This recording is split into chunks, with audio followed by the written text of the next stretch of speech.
фармони президенти ҷумҳурии тоҷикистон дар бораи тадбирҳои тақвият бахшидани сатҳи ҳифзи иҷтимоии аҳолӣ ва зиёд намудани маоши амалкунандаи вазифавии хизматчиёни давлатӣ, кормандони муассисаю ташкилотҳои буҷетӣ, андозаи нафақа ва стипендия бо мақсади баланд бардоштани сатҳи некуаҳволӣ ва таъмини ҳифзи иҷтимоии аҳолӣ мутобиқи моддаҳои 147 ва 149 кодекси меҳнати ҷумҳурии тоҷикистон, моддаи 36 қонуни ҷумҳурии тоҷикистон дар бораи хизмати давлатӣ, моддаи 16 қонуни ҷумҳурии тоҷикистон дар бораи таъмини нафақаи шаҳрвандони ҷумҳурии тоҷикистон, моддаи 12 қонуни ҷумҳурии тоҷикистон дар бораи нафақаҳои суғуртавӣ ва давлатӣ ва моддаи 49 қонуни ҷумҳурии тоҷикистон дар бораи таъмини нафақаҳои хизматчиёни ҳарбӣ фармон медиҳам. Якум, аз 1 сентябри соли 2018 маоши вазифавии кормандони ташкилоту муассисаҳои соҳаҳои маориф, илм, фарҳанг, ҳифзи иҷтимоӣ, соҳаҳои воқеии иқтисодиёт ва кормандони дигар муассисаю ташкилотҳое ки аз ҳисоби буҷети давлатӣ маблағгузорӣ мешаванд, инчунин муассисаю ташкилотҳое ки музди меҳнаташон ба музди меҳнати хизматчиёни давлатӣ баробар карда шудаанд, ба андозаи 15% зиёд карда шавад. маоши вазифавии кормандони муассисаҳои соҳаи тандурустӣ ки аз ҳисоби буҷети давлатӣ маблағгузорӣ мешаванд, ба андозаи 15% зиёд ва андозаи маоши заминаӣ барои ҳисоб намудани маоши вазифавии кормандони соҳаи тандурустӣ ба маблағи 265 сомонӣ муқаррар карда шавад.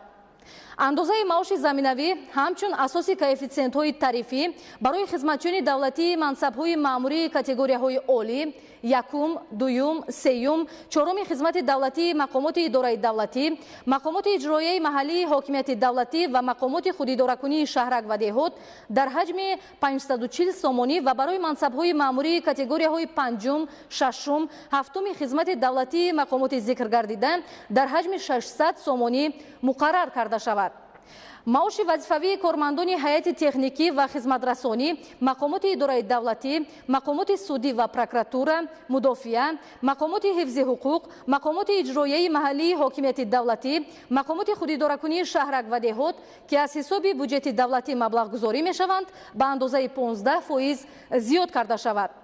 маоши вазифавии меъёрҳои тарифӣ, хизматчиёни ҳарбӣ, ҳайати шахсии қаторӣ ва роҳбарикунандаи мақомоти корҳои дохилӣ, мақомоти прокуратура ва дигар мақомоти ҳифзи ҳуқуқ ба андозаи 10% зиёд карда шавад.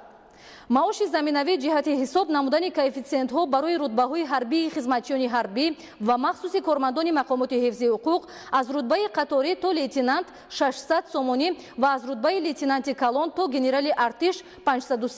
540 сомонӣ муқаррар карда шавад. андозаи стипендияҳои амалкунандаи донишҷӯёни муассисаҳои таҳсилоти олӣ ва миёнаи касбӣ ба ғайр аз курсантоне ки муассисаҳои олии ҳарбӣ ва академияи вазорати корҳои дохилии ҷумҳурии тоҷикистон ба андозаи 15% зиёд карда шавад. андозаи ҳадди аққали нафақа аз рӯи сину сол ва нафақаи заминавӣ 15.4% ва андозаи ҳадди ниҳоии нафақаи меҳнатӣ аз рӯи сину сол 13.5% зиёд карда шуда, мутаносибан ба андозаи 180 сомонӣ ва 850 сомонӣ муқаррар карда шаванд.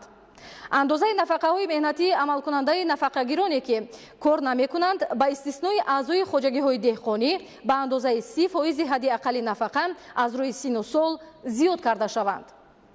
андозаи нафақаҳои иҷтимоӣ аз рӯи сину сол ба ғайр аз модароне ки 10 фарзанд таваллуд намуда, онҳоро то синни 8-солагӣ тарбия намуданд, аз рӯи маъюбӣ барои маъюбони гурӯҳи 2 ва 3, ба ғайр аз маъюбоне ки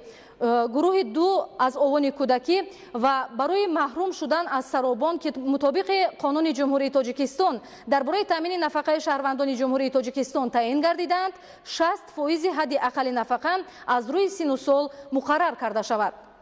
қисми суғуртавии нафақаҳои суғуртавӣ то 1 январи соли 2018 таъин гардидаи нафақагироне ки кор намекунанд ба истиснои аъзои хоҷагиҳои деҳқонӣ ба андозаи 6.7% индексатсия карда шаванд.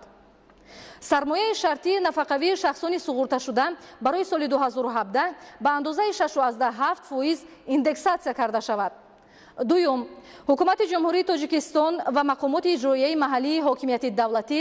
дар амал татбиқ намудани фармони мазкурро дар соли 2018 аз ҳисоби маблағҳои дар буҷети давлатии ҷумҳурии тоҷикистон барои маблағгузории фонди музди меҳнат ва таъминони ва таъминоти нафақа пешбинӣ шуда маблағҳои бақияи озод, иҷрои барзиёди даромади бюҷетҳои ҷумҳуриявӣ, маҳаллӣ ва суғуртаи иҷтимоӣ ва нафақа, инчунин аз ҳисоби сарфаи дигар моддаҳои хароҷот ва маблағҳои махсуси муассисаи ташкилотҳои бюҷетӣ